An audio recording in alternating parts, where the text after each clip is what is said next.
E nessa semana a gente vai falar sobre um outro pecado também, que ele é mais silencioso, ele é bem silencioso, na verdade. E eu quero a sua atenção para esse momento. Eu não sei como que você chegou até aqui. O que te trouxe até aqui? Quais foram as circunstâncias para você chegar até o culto dessa manhã? A verdade é que eu não sou lá uma pessoa muito ativa pela manhã. Incrível que pareça, eu acho que eu sou mais agitado à noite, eu falo mais, eu tenho a mente mais afiada à noite. Apesar disso, eu estou aqui. Não foi tão fácil, viu? Para mim é sempre muito difícil acordar disposto, alegre. Sabe aquela pessoa que acorda cantando? Para mim não é algo comum, é algo difícil de acontecer. Eu não consigo chegar e acordar tão fácil assim. Não é o meu caso, acordar alegre, feliz, disposto, cheio de energia. Mas talvez seja o seu. Eu fico feliz por você. Feliz por você acordar bem, alegre e forte.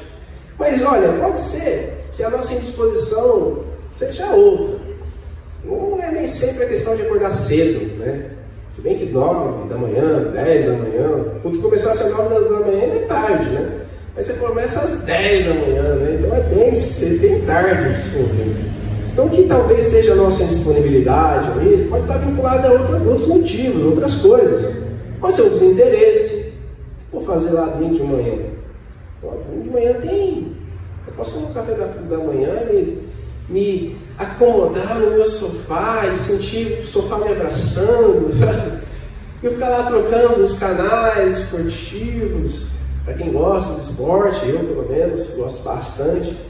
O Brasileirão aí bem disputado, é bem interessante de querer assistir. Mas também tem pessoas que gostam de política, de acompanhar a política, e talvez você fique trocando ali os canais, procurando esse assunto, porque esse assunto é muito importante, e você fica ali, com apenas um pouco de distração, por que não?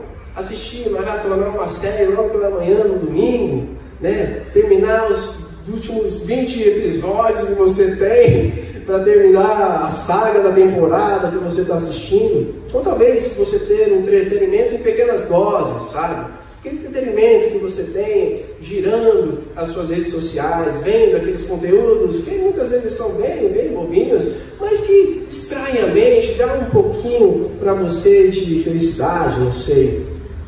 Na Bíblia existe um livro específico que trata a respeito do que eu estou falando.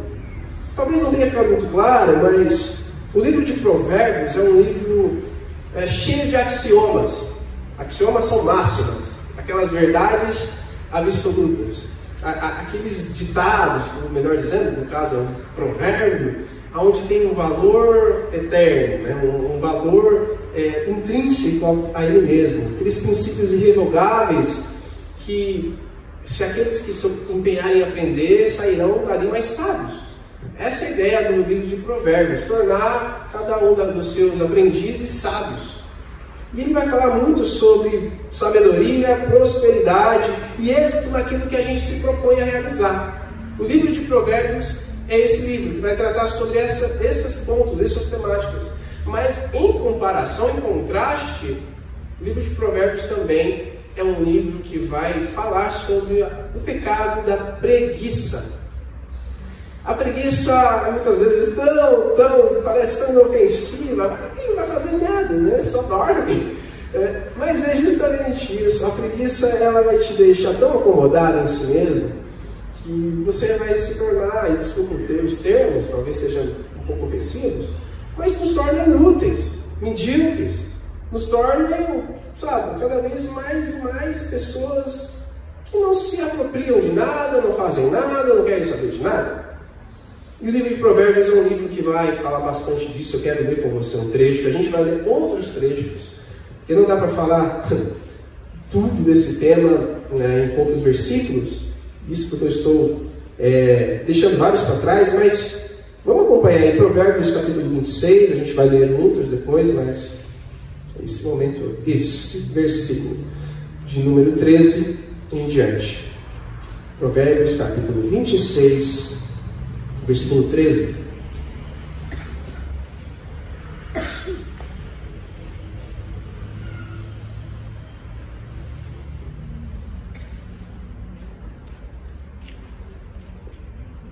O texto diz assim: preguiçoso diz: lá fora há um leão no caminho, um leão feroz rugindo nas ruas. Como a porta gira em suas dobradiças, assim o preguiçoso se revira em sua cama. O preguiçoso coloca a mão no prato, mas acha difícil demais levá-lo à boca, de volta à boca. O preguiçoso considera-se mais sábio do que 7 homens que respondem com bom senso. Aqui a gente tem alguns versículos que trazem um pouco essa base para a gente conversar a respeito desse pecado propriamente dito, a preguiça. A preguiça ela foi tão considerada comum que alguns pensam que ela é até uma emoção, uma forma de agir em determinado momento. Né? Eu só estou aqui me relaxando um pouco, eu estou com preguiça. Né? A gente costuma dizer isso. E a preguiça, em uma definição bem simples, ela é uma aversão a um esforço. Tudo que é muito difícil, tudo que é muito penoso, a preguiça vai dizer, não precisa dizer assim. A gente tem essa mania de pensar que tudo bem estar assim, lançado, e a gente não percebe que a preguiça vai nos levando cada vez mais a uma falta de zelo por nós, uma falta de comprometimento com os nossos deveres, os nossos afazeres, e a gente se torna cada vez mais aquelas pessoas que descumprem as suas promessas, descumprem os seus compromissos, nos tornamos um pouco irresponsáveis. É mais do que simplesmente uma vontade de fazer algo, ela nos faz inatos a fazer qualquer coisa. Pode perceber, à medida que você vai se deixando dominar mais e mais pela preguiça, mais e mais inativo você vai se transformando. Cada vez mais e mais parado, ao ponto de, como no versículo a gente leu, a gente coloca a comida, coloca o garfo no prato, mas parece que é difícil levar até a boca, porque a preguiça não é preguiça demais. E eu quero já deixar aqui um recorte para a gente pensar. A preguiça não é só esforço físico, tá bom? Nosso corpo foi feito para se movimentar, e eu espero, assim que eu puder andar, eu voltar a fazer exercícios, talvez não futebol, mas algum outro exercício, porque o nosso corpo foi feito para isso. Por outro lado, existe também uma preguiça, às vezes, de pensar. Há alguns que dizem isso, pensar demais cansa. Você já ouviu isso? Ou você mesmo talvez já tenha falado alguma frase assim? Então existe um esforço mental também. E o mais importante de todos, existe um esforço espiritual nisso tudo. A preguiça ela não vai se envolver só fisicamente e mentalmente, mas espiritualmente. Não sei se você sabe, ou se você já percebeu isso em você mesmo, mas é cansativo orar. Cansa demais interceder por pessoas. Cansa demais a gente pregar, falar de Jesus para alguém. Dá preguiça. Vocês sabem como que é, né? E a preguiça só precisa de uma coisa que a gente faça. Tudo que a preguiça espera de nós é o nosso consentimento. Tudo que a preguiça precisa para dominar a sua vida é que você ache que está tudo bem ela te dominar. Que está tudo bem você fazer isso em outro momento. A nossa complacência vai nos tornar cada vez mais e mais, nessa combinação com a preguiça, pessoas que se arrastam, pessoas que não se mexem, que não se movem. Basta você dar o seu consentimento, que a preguiça vai se arrastar até uma sala da sua alma, do seu coração, e vai sentar em um lugar confortável e ali vai ficar até que você a expulse de lá. Porque ela não faz questão nenhuma de dominar você e de fazer você seguir o que ela deseja. E se você chegou a pensar em uma boa razão para justificar a sua preguiça, eis aí uma característica muito peculiar desse pecado. É o pecado que mais arranja desculpas, de todos. E a preguiça ela é tão assim engenhosa na forma que ela inventa desculpas, que ela vai se transformando cada vez mais e mais mestre. A gente vai se transformando, os preguiçosos, nós muitas vezes nos tornamos mestres em dar desculpas. E boa parte dessas desculpas, elas beiram o ridículo, o absurdo. Olha aí o versículo 13 do texto que a gente leu, Provérbios 26, 13. O preguiçoso diz: lá está um leão no caminho, um leão feroz rugindo nas ruas. Se eu sair para a rua, eu morro porque tem um leão me esperando. É óbvio que não tinha nenhum leão nas ruas, mas o preguiçoso vai arrumar desculpas, vai arrumar formas para dizer, olha, é melhor eu não fazer nada. São desculpas cada vez mais estapafúrdias, aquelas desculpas ridículas que nós muitas vezes também fazemos e nos damos essas desculpas. Há um texto em Lucas, se você quiser ler depois, eu deixo aqui, Lucas 14, versículo 15 em diante.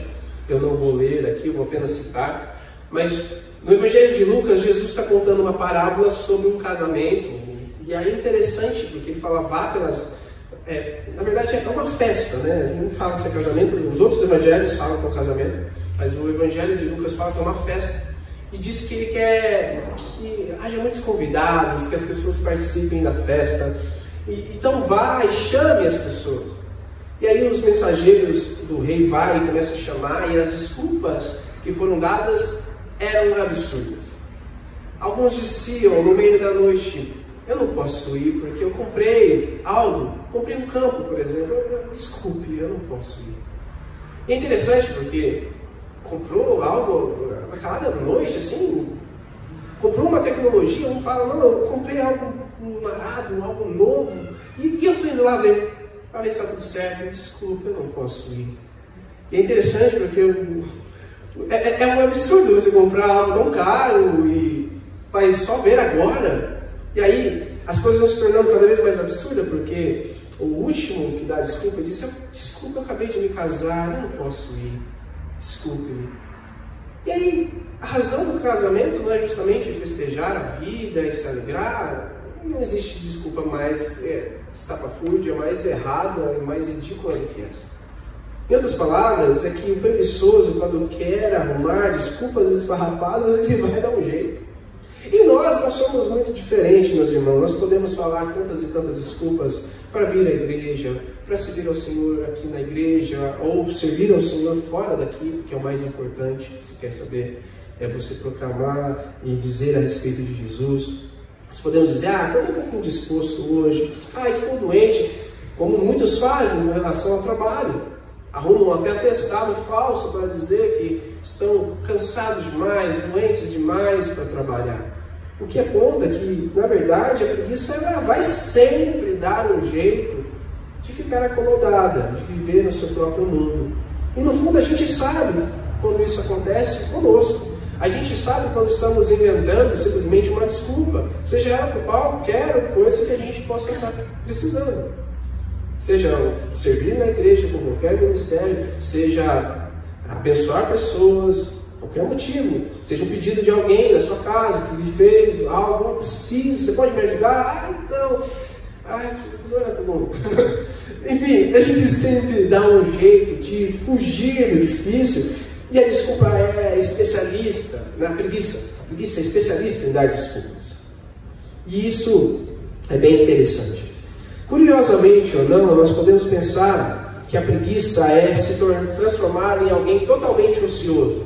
Alguém que não se move, não faz nada. Mas preguiça não significa letargia para todas as coisas. Como a gente já leu, esse versículo de número 15 fala sobre isso. O preguiçoso coloca a mão no prato, mas acha difícil demais levá-la de volta à boca. Existe uma energia sendo gasta, mas não para tudo. E existe um outro versículo em Provérbios também, Provérbios capítulo 12, versículo 27, ele fala assim, você pode abrir aí também, mas eu vou citar aqui. Provérbios capítulo 12, versículo 27 diz assim, o preguiçoso não aproveita a sua caça, mas o diligente dá valor aos seus bens. Isso aqui é muito interessante. O preguiçoso saiu para caçar. Ele não ficou em casa esperando a comida. Ele caçou. Só que ele não deu valor à sua própria caça. Então, preguiça não significa propriamente ociosidade para tudo. Mas preguiça pode ser muitas vezes começar e não terminar. Começar um compromisso, um projeto, não ver ele até o fim. Isso tem muito a ver, talvez, com procrastinação, com coisas do tipo. E nós precisamos entender que existe uma semelhança entre o procrastinador e o preguiçoso. Eles são semelhantes em muitos aspectos. Ambos preferem deixar para depois. Ambos preferem esperar o tempo perfeito. Ambos estão esperando, algo. E é muito perigoso, porque existe uma linha muito tênue entre um e o outro. E para nós esbarrarmos na procrastinação e de repente nos vermos preguiçosos, não é tão difícil assim. Porque a preguiça não é só falta de esforço, mas é falta de diligência. De diligência. Lembra que Paulo fala para a gente que ele começou a carreira dele, a corrida que foi proposta, e ele completou. Ele fala isso lá em 2 Timóteo. Agora, o que me foi proposto, eu terminei, a carreira que me foi dada, a corrida, eu concluí. Ou seja, eu comecei, encontrei dificuldades no meio do caminho, mas fui diligente, e aqui está, a carreira está completa. Eu terminei. Mas o preguiçoso sempre evitará o caminho que ele considera mais difícil. Ele sempre vai evitar aquilo que é penoso. Ele prefere enterrar o seu talento do que tentar trabalhar para desenvolvê-lo. Jesus já falou dessa parábola, vocês devem conhecer muito bem. Aí ele deu, um homem deu vários talentos, e deu um talento específico para um homem administrar e fazer bom uso dele, mas aquele homem preferiu enterrar o seu talento, porque dá muito trabalho desenvolver, dá muito trabalho. E a gente vê isso acontecendo. Mas eu digo para vocês, digo isso para mim, não vamos enterrar nossos talentos, não vamos enterrar nossas oportunidades, não vamos colocar mais empecilhos em nossos caminhos, não vamos viver nessa espiral que a preguiça tem nos colocado para nós vivermos dessa forma. E o intuito disso vai nos levar cada vez mais a nos tornarmos vegetais, meus irmãos. Pessoas que vivem, simplesmente respiram, mas não fazem nada, absolutamente nada. E olha, às vezes a gente pensa, não, o preguiçoso ele não deseja coisas boas. Não é verdade. O preguiçoso deseja coisas boas sim, só que ele não tem a iniciativa de realizar essas coisas. Veja só, Provérbios, capítulo 21, um pouquinho mais para trás, versículo 25 e 26. O preguiçoso morre de tanto desejar e de nunca pôr as mãos no trabalho. O dia inteiro ele deseja mais e mais, enquanto o justo reparte sem cessar. Sim, o preguiçoso ele almeja as coisas boas, só que ele não quer se envolver naquelas coisas que são difíceis. Ou seja, ele quer as benéficas dos resultados daqueles que trabalharam muito, que tem coisas que a gente vê, mas ele não quer se dar ao luxo de trabalhar tanto, de se fadigar. Ele quer sim, ele deseja muito as benéficas, ele deseja muitos benefícios, mas ele não quer se dar ao serviço, ao trabalho, porque a preguiça ela vai crescendo e crescendo e se alastrando cada vez mais. Nós evitamos esforços, meus irmãos, a preguiça faz isso com a gente, físicos, mentais e espirituais. E sabe, isso tudo vai nos levar a uma vida deprimente. A preguiça tem essa característica de transformá-los em o seu, sabe, é como um parasita a preguiça, né?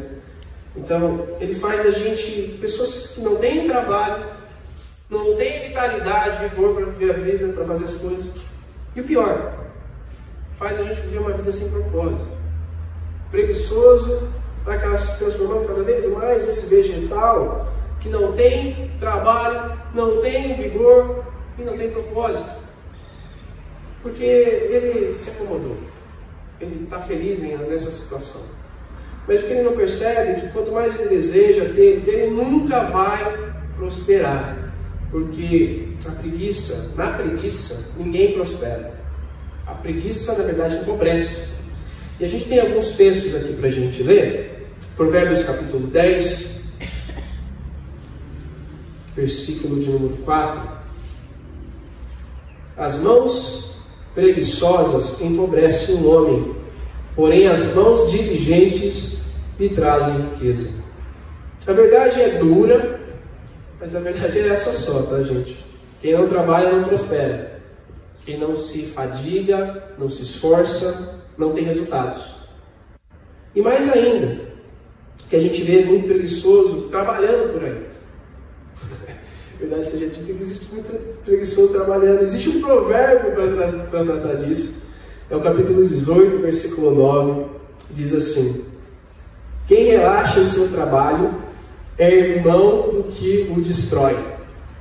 Ou seja, está trabalhando, mas parece que está mais atrapalhando do que ajudando. Você já deve ter conhecido alguém assim, ou você esteja se enxergando assim. Eu lembro quando eu era muito novo, eu não sabia trabalhar. Eu era duro de trabalho. Eu lembro que numa época, quando eu era tinha uns 18 anos, sei lá, eu era bem menino. Eu até tentava, mas ainda assim havia tanta dificuldade em aprender, tanta dificuldade em prestar atenção, porque desde muito cedo eu já queria ser pastor. Sabe você acha que você não está no lugar certo? É mais ou menos isso. Então existem várias situações que podem nos transformar em pessoas preguiçosas.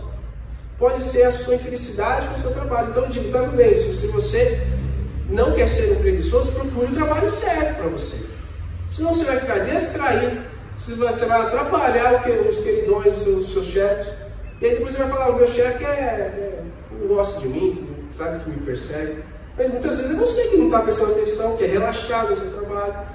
Eu não quero nem dizer que você é propriamente dito um preguiçoso, mas é de se pensar que talvez o seu relaxamento, a sua inconformidade com o seu trabalho possa te transformar em alguém infeliz. E isso pode transformar, sim, de alguma forma, nas entrelinhas, alguém que não faz o serviço direito. E para isso tem uma palavra, preguiçoso. É duro a verdade, e ela nos machuca muitas vezes. E nós precisamos entender que a preguiça ela pode transformar e destruir muito.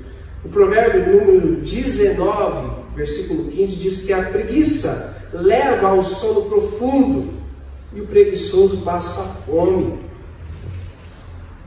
Veja só, a preguiça ela pode te atrapalhar no trabalho, pode te fazer alguém sem trabalho, e pior, pode te levar à miséria. Não existe algo mais terrível do que isso. Infelizmente, nós brasileiros, de modo geral, estamos acostumados em ver isso, na administração da miséria. Basta um auxílio do governo para as pessoas não quererem mais trabalhar e ficarem conformadas com uma vida miserável, que beira a miséria, que muitas vezes falta comida na mesa.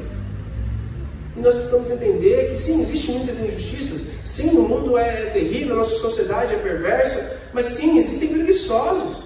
Pessoas que também não levantam cedo, não procuram trabalhar e não fazem esforço nenhum para mudar a sua situação. Elas sempre estão esperando o seu momento perfeito, o trabalho perfeito, as circunstâncias perfeitas.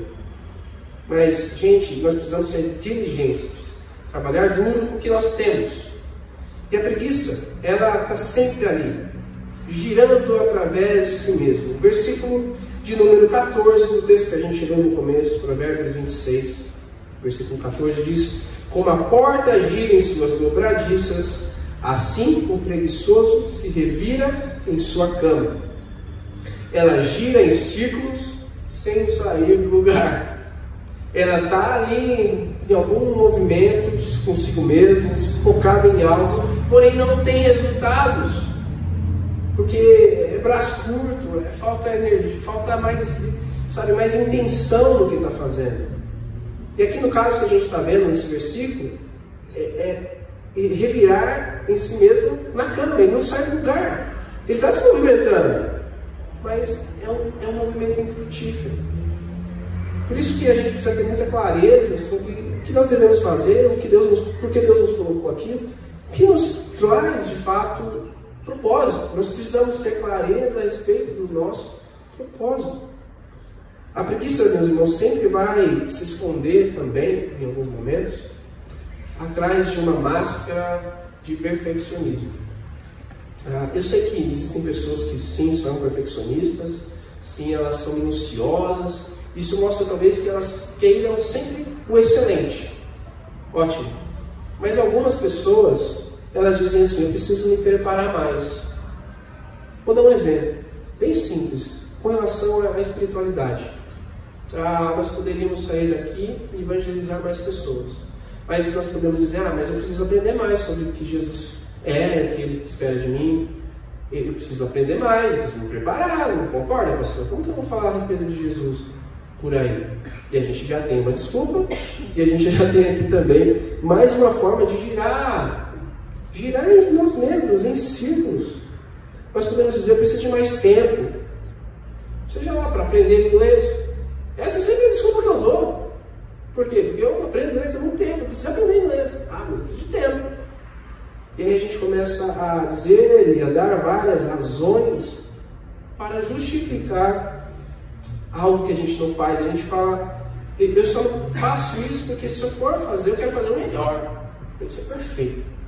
E aí não faz nada. 8 ou 80, eu acho isso muito estranho. Porque o preguiçoso ele gira muitas e muitas vezes, mas ele não é produtivo e ele se deixa levar por essa ideia de que se ele não fizer o melhor, ele então não faz nada. E aí a gente tem várias situações que a gente percebe que entre uma coisa ou outra, entre o que é difícil e o que é fácil, o preguiçoso vai sempre escolher o que é fácil. Entre orar e passar de dia orando, entre vir à igreja, entre falar de Deus, em trabalhar mais duro, o preguiçoso sempre vai optar em ficar em casa dormindo, deitar no seu sofá e passar, trocar o canal, como eu já falei, ficar rodando o celular por horas e horas. A gente nem percebe, mas, cara, é muito fácil você ficar ali rodando, ficar 2, 3 horas vendo, sabe, um conteúdo que te deixa quase uma meba, só olhando ali. E a gente se envolve com isso. E meus irmãos, eu não estou falando só, talvez você pense que estou falando da gente, mas não, falando de mim também. Nós temos essas dificuldades de nos desvencilhar para vencer essa corrida. Desvencilhar dessas coisas que nos atrapalham. Sempre dizemos assim, só mais 5 minutos eu já faço. Amanhã eu começo. Amanhã? Depois eu faço. Depois quando? Me fala a data para eu saber. Me fala quando você vai começar a ter compromisso. Me fala quando você vai ser responsável pelas coisas. É assim que a gente funciona. E a gente precisa entender que para vencer a preguiça, a gente tem alguns passos. A gente tem que entender que a preguiça vai nos afastar do nosso propósito, para nos deixar alheios à vida, nos deixar, sabe, aéreos a respeito do que está acontecendo no mundo, a respeito do que nós devemos fazer. E para vencer a preguiça, a gente precisa nos esforçar muito, porque não é tão fácil assim. Beleza, vamos vencer a preguiça, vou me levantar, mas se você e eu somos preguiçosos, nós não temos nem vontade, nem força, nem ímpeto, nada para fazer isso. Nós não sabemos nem por onde começar. Porque primeiro de tudo, para a gente vencer, a gente precisa se erguer, a gente precisa levantar, sair do lugar, sair da comodidade. E esse é o primeiro grande desafio, se levantar. Para vencer a preguiça, a gente precisa de alguma forma superar a barreira que ela nos propôs e ultrapassá-la, para então nos erguermos, ficarmos em pé e começar a nos mover. E a primeira lição para a gente se erguer de fato, que eu diria para a gente, é para a gente organizar a nossa vida e ter planos. Eu sei, é um pouco difícil, porque às vezes a gente deseja viver a vida como ela nos propõe. Cada dia o seu próprio mal. A gente sempre tem esses versículos prontos na nossa cabeça e a gente pensa que é por aí. Mas a Bíblia, ela não fala contra aquele que planeja. Ele não é contra as pessoas que se levantam e têm uma agenda, tem uma rotina, tem propósitos. Não é isso que o texto está nos propondo. Está só falando para a gente dar mais atenção ao hoje. Mas não que o amanhã não importa e tanto faz o que vai acontecer amanhã, porque a gente não sabe. Não é bem assim que funcionam as coisas. Provérbios capítulo 6, versículo 6, é o mais famoso talvez a respeito desse tema. Vai falar o seguinte: observe a formiga preguiçoso, reflita nos caminhos dela e seja sábio. Olha só, é muito legal isso. A gente percebe de alguma forma que a preguiça nos torna pessoas sem direção, pessoas bagunçadas, onde a mente e o corpo elas são afetadas e o espírito também, porque nada acontece. Mas em Provérbios nos ensina, nos dá essa direção para a gente observar o que a formiga faz. A formiga, gente, é um bicho minúsculo, nós sabemos disso, que carrega um peso muito maior do que o seu próprio peso. É capaz de carregar muito mais do que aquilo que ele pesa. E ele armazena, ele cuida ali de uma comunidade de formigas, seguindo a direção da formiga rainha. E é interessante isso, porque à medida que a gente observa como a formiga trata e trabalha e como ela vive a sua vida, a gente aprende que a organização de uma agenda e os planos para a vida são importantes. São tão importantes que a gente pode observar uma formiga e aprender qual seria a melhor forma da gente viver de forma sábia. Trabalhando duro, aprendendo a armazenar, abençoando pessoas, como a formiga faz ali na sua comunidade. Ou seja, a gente pode aprender muitas coisas a respeito sobre ter planos, planejar e organizar. E desorganização, meus irmãos, é negligência. Negligência é um pecado da preguiça. Deus me guia, deixa a vida me levar, amanhã eu vejo. Aprenda a ter uma rotina, aprenda a ter planos. Ao invés de ficar vivendo, reagindo a tudo que acontece na nossa vida, sabe? Aconteceu algo do nada, quem está aqui, nossa, aconteceu, tem que fazer alguma coisa.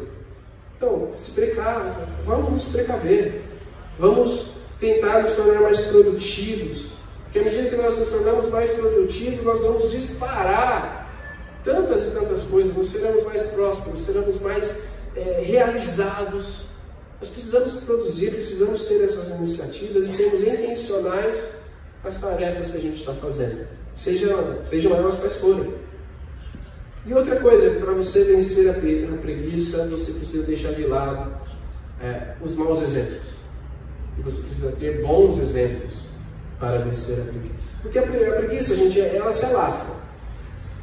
Para você se sentir bem, basta você encontrar alguém mais preguiçoso que você. E aí você fica se sentindo melhor. Você se sente, sabe, uma pessoa inútil. Agora eu sou produtivo. Mas você está se comparando muito abaixo, você se comparar com os melhores. Provérbios capítulo 26 agora, versículo número 16 que a gente estava lendo. O preguiçoso considera-se mais sábio do que 7 homens que respondem com bom senso. O preguiçoso sempre vai sentir que está na vantagem de ser preguiçoso. E ele vai considerar 7 homens, aqui a gente entende na sabedoria hebraica que 7 significa 7 homens plenos. O número 7 significa isso, plenitude. Então eram 7 homens sensatos, plenos, dando conselhos de sabedoria para ele. E ele se acha superior a esses homens. Ele diz, não tem problema nenhum, logo eu resolvo isso. Não, vai dar tempo de fazer, fica em paz.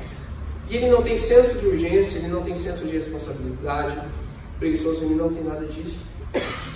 E ele não aprende nada com os outros, porque ele sempre está atrás de maus exemplos. Mas se você quer vencer a preguiça, procure bons exemplos, pessoas para você ouvir, pessoas que têm mais e mais conhecimento e sabedoria nas coisas que você propõe fazer. E, sabe, quem sabe você não supera eles, quem sabe você não vai que seja uma pessoa bem realizada. Sabe, infelizmente, nós vivemos em uma sociedade onde a preguiça está em todo lugar, gente. Existe tédio, existe indiferença, existe um desânimo assim, em relação à vida exacerbado, sabe? A gente vê que alguns ficam até paralisados em sua vontade, não tem vontade de nada, não quer sair de casa. Quem aqui nunca ficou assim? Obviamente, todos nós já ficamos assim em algum momento.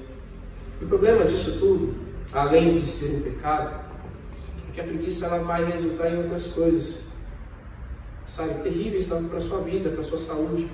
Ela vai atacar na sua autoestima. Você vai se olhar e vai dizer, nossa, eu não sou alguém realizado. E aí, ao invés de você se erguer e começar a trabalhar com uma formiga ou aprender com os sábios, você vai ficar em uma autopiedade, uma autocomiseração sobre si mesmo, dizendo, mas eu nasci numa família pobre, mas eu também tenho tantas dificuldades, tenho que pagar um aluguel, tenho que trabalhar sozinho, tenho que ajudar os meus filhos, mas poxa vida, tudo é tão difícil, e aí ao invés da gente se erguer e tentar fazer algo, a gente começa então a reclamar e a dizer, Os outros tudo é tão fácil, para mim é tudo tão difícil. Isso vai trazer doenças emocionais, uma diminuição do desejo de ver pessoas, de estar rodeado de gente. Eu gosto disso, mas tem pessoas que já não gostam, e se elas se transformarem em preguiçosas, vão gostar menos ainda. Tem pessoas que vão se ver sem emprego, perdendo emprego, não conseguindo ficar em emprego nenhum, sabe, numa ausência grande demais em servir a Deus, em estar nos cultos, cada vez mais escasso. E sabe o que é pior? Isso vai sendo normalizado, todas essas coisas. E a gente passa a viver então tanto faz. Não sei se você já teve um momento da sua vida que você viveu um tanto faz. Ah, domingo você vai beber? Tanto faz, vai beber. Amanhã eu vejo. Ah, mas não é um compromisso? Não, tanto faz. Se der certo eu vou, se não der também, tá tudo certo. Ah, esse trabalho, você quer continuar nele? Ah, tanto faz. Se o patrão quiser me demitir também, vai ser bom pra caramba. Tanto faz continuar ou não. Mas você quer galgar algum lugar, você quer estudar? Olha, tanto faz. Se eu continuar trabalhando, se estudando, eu não sei. Vamos ver o que a vida tem para mim. Se eu precisar, eu estudo. Se precisar também, tanto faz comigo. E a gente vai vivendo assim. Efésios capítulo 6, versículo 14 a 16 diz o seguinte: por isso é o que foi dito: desperta, ó tu que dormes, levanta-te dentre os mortos, e Cristo resplandecerá sobre ti. Tenham cuidado com a maneira como vocês vivem. Se você ler o contexto de todo o Efésios, você vai entender do que está falando. Está falando sobre a forma como a gente vive, e isso tem muita relação com a preguiça. Vamos ler de novo. Tenham cuidado com a maneira como vocês vivem, que não seja como insensatos, mas como sábios, aproveitando ao máximo cada oportunidade, porque os dias são maus. Eu sei que é muito difícil, talvez um dos pecados mais difíceis de serem vencidos, mais difíceis de serem ultrapassados. Tá tudo bem, o Edson vai cuidar lá, a gente olha aqui para mim, já foi, tá tudo certo. Não, deu um sustinho, tá tudo bem. E eu sei que é muito difícil. E olha, Jesus teve que lidar com isso também. Jesus teve que lidar com os preguiçosos. Vamos lá para Mateus. Mateus capítulo 26.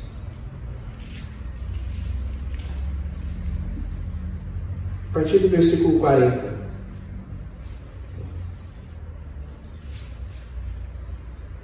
Depois voltou aos seus discípulos e os encontrou dormindo.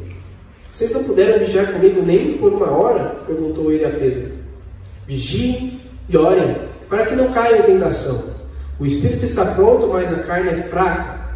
E tirou-se outra vez para orar.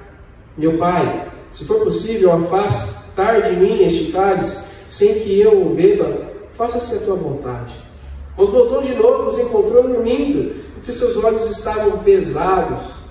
Então os deixou novamente, orou pela terceira vez, dizendo as mesmas palavras. Depois voltou aos discípulos e lhes disse: vocês ainda dormem e descansam? Chegou a hora. Eis que o Filho do Homem está sendo entregue nas mãos de pecadores. Levante-se e vamos. Aí vem aquele que me trai. Na última noite de Jesus nesse mundo, ele teve que lidar com os preguiçosos, companheiros dele, que não eram capazes de sequer orar com ele. É difícil, foi duro. Jesus, ele podia ter companhia mais agradável, mas infelizmente ele não estava rodeado com os anjos, ele não estava na sua plenitude com Deus Pai e o Espírito Santo. Ele estava conosco. Ele estava com pessoas que não são capazes de orar nem sequer 10 minutos sem sentir um soninho. Não é? Ele estava com a gente, que infelizmente tem dificuldade de permanecer acordado e atentos e diligentes. Jesus foi sim aquele que permaneceu como um ótimo exemplo de uma pessoa diligente, uma pessoa que se deu ao serviço mais difícil de todos, as dificuldades mais tenebrosas do seu penoso trabalho, e ele viu o resultado. O resultado era que ele nos faria erguer-nos, ele nos levantaria, ele nos faria vencer a preguiça, porque Ele nos daria espírito novo e colocaria dentro do nosso coração um coração novo, não mais um coração de pedra, preguiçoso, duro, mas um coração sensível, um coração de carne, capaz de responder à sua voz. Jesus viu o penoso trabalho, o resultado do seu penoso trabalho, e Ele se alegrou porque nós hoje podemos nos levantar, não mais numa comodidade, não mais numa inércia, mas agora com a vitalidade do seu Espírito, com a força que vem do alto, para nós vivermos de acordo com os seus propósitos. Antes nós não éramos capazes de sequer orarmos, mas pelo Espírito da verdade, pelo mesmo Espírito que habitou em Jesus Cristo, que hoje habita em cada um de nós, nós podemos sim vencer esse pecado. E o meu pedido, o meu desejo é que Ele nos transforme cada vez mais servos e servas do Altíssimo, cada vez mais e mais pessoas diligentes e empenhadas no reino, para vermos estendido a glória do Senhor nesse planeta. Pois isso tudo é dele e nós precisamos trabalhar para Ele.